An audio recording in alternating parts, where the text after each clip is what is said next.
Hello again, music fans. I am back here for another metal music update, and this time it is all metal. You know, there's no prog rock or classic rock. Okay. And I was waiting. I was waiting kind of for a package I have from Nuclear Blast America, but hasn't gotten here yet. So I'm just gonna do it with what I have, which is a good amount. All right. And let's start with some really cool thrash metal. Now, this is not a new one. It's from 2016. We're talking about a Death Angel here. All right. Which made a lot of people's best of lists when it came out. The Evil Divide. All right. And this is just top to bottom fantastic. Right. Great thrash metal right here from Death Angel. Really enjoyed it. I've already given it several spins. All right. And now for a whole bunch of live stuff here. Starting with a Gamma Ray, Skeletons and Majesties Live. Right there. 2 CD set. Let's get more over here. 2 CD set here from Gamma Ray.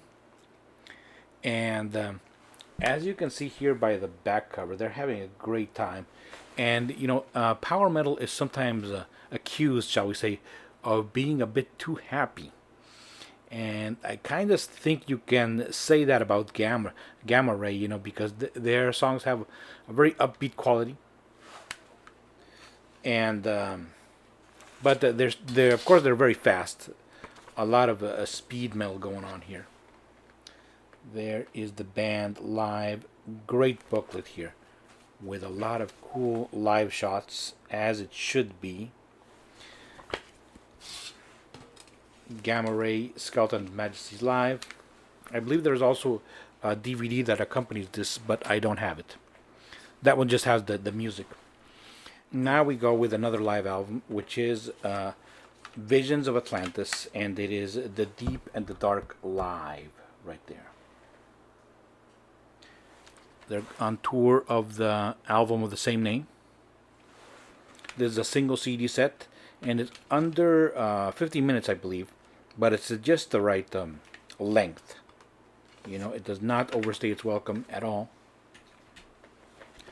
There's the cool booklet with that illustration of Neptune. And the cool thing is about that they have, on each page of the booklet, a group shot, the type that you take with the audience at the end of the set. A different one right there. And of course, here we have this. Their lead singer is who's over here. No, over here. A very attractive young woman. Which I'm going to put her name right here on the bottom. Okay, so that's Visions of Atlantis, The Deep and Dark Live.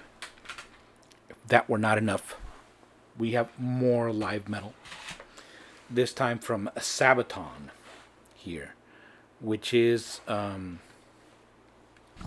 let me just get rid of this glare. It is live on the Sabaton Cruise 2014. Now this, I've done some research, and this appears to be like a semi-official release, because it is not on their official website under their live albums. Though it does appear listed on Discogs, as sometimes there's a Japanese release and sometimes it's a German unofficial release.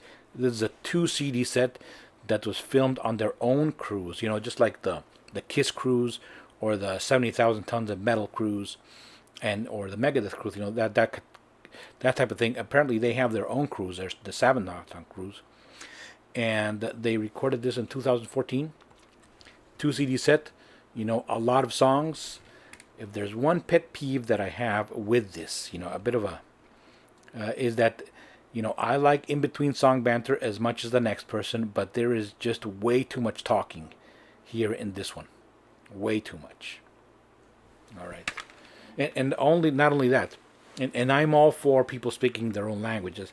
It's banter in German, Swedish, English, and I believe Polish as well. So it's just a big mishmash of everything. But anyway, Sabaton, live on the Sabaton Cruise. Great stuff. And we will now go with my local band, which is a CRS, also known as Cirrhosis right here. And this is an EP that they recorded during the quarantine times. It's called Live in Isolation. There you go. CRS. And it comes in this weird kind of like a folder type of booklet, which they call the A5 format. The CD is nestled in there. It includes a sticker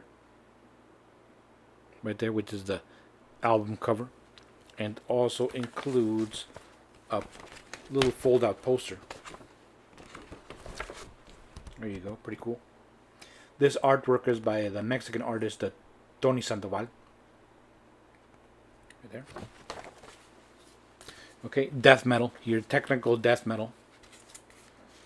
Pretty brutal. And the cool thing is, in one of the tracks, which is The Daydreamer's Nightmare, it includes guest vocals by the singer of Lost Nebula, a progressive metal band here from my region of Mexico.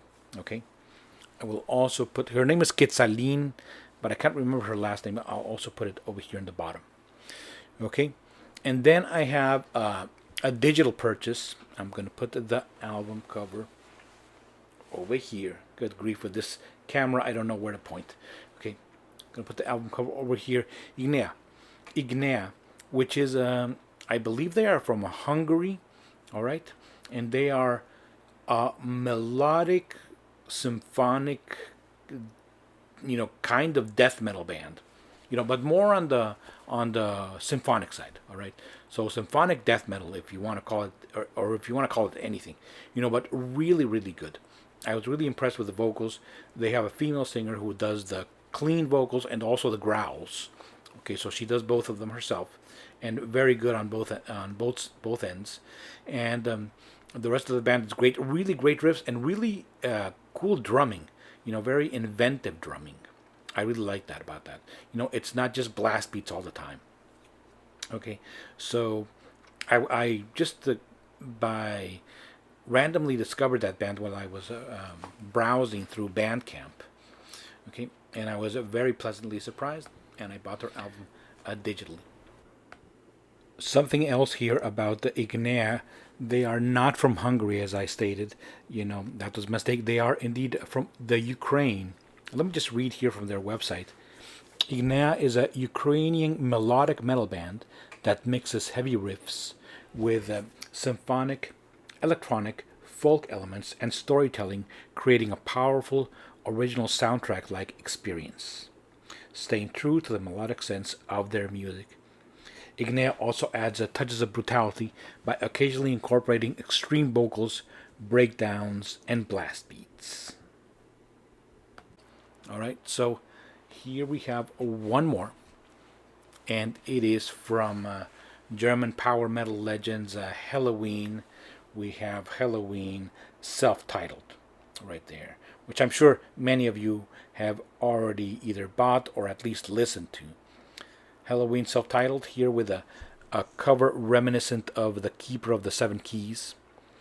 And this is a long album, it's over an hour long, but it does not overstay its welcome, even though it has the 50 million notes and on the album, and there's a lot to take in, but it is not boring. It is absolutely fantastic. A lot of variety. There's a speed metal, power metal, many touches of progressive metal here, especially in the last track, Skyfall, which is 12 minutes and 11 seconds long. All right, the song Best Time is just catchy as hell, but the entire album, Down in the Dumps, Robot King, Indestructible, this is just a great listen through and through. Really glad I got this. Okay, and last but not least, here we have from Mexican progressive rockers, progressive metal, we have Agora right there with their album Imperio, which of course means empire. They sing in Spanish here. Really, really great progressive metal here, reminiscent of our early Fates Warning, a little bit of Dream Theater in there thrown in. Fantastic. Very heavy, very proggy, great vocals. Okay, great riffs. All right. So that is all I have here for this metal update. Of course, I'm going to be continuing doing my spotlight on the metal genres. I'm going to be doing either thrash or power metal next. Okay. And if I can maybe do some, like a traditional metal spotlight also, but thrash and power metal for sure. Okay. Well, that's it for this update. I'll do another update in hopefully a few weeks when I get that the Nuclear Blast package from the USA. And also there's some new releases coming from, of course, from Iron Maiden, in September of 2021, and also a new Dream Theater. So I'm looking forward to that as well. For this update, that's it. Thank you very much for watching, and keep rocking.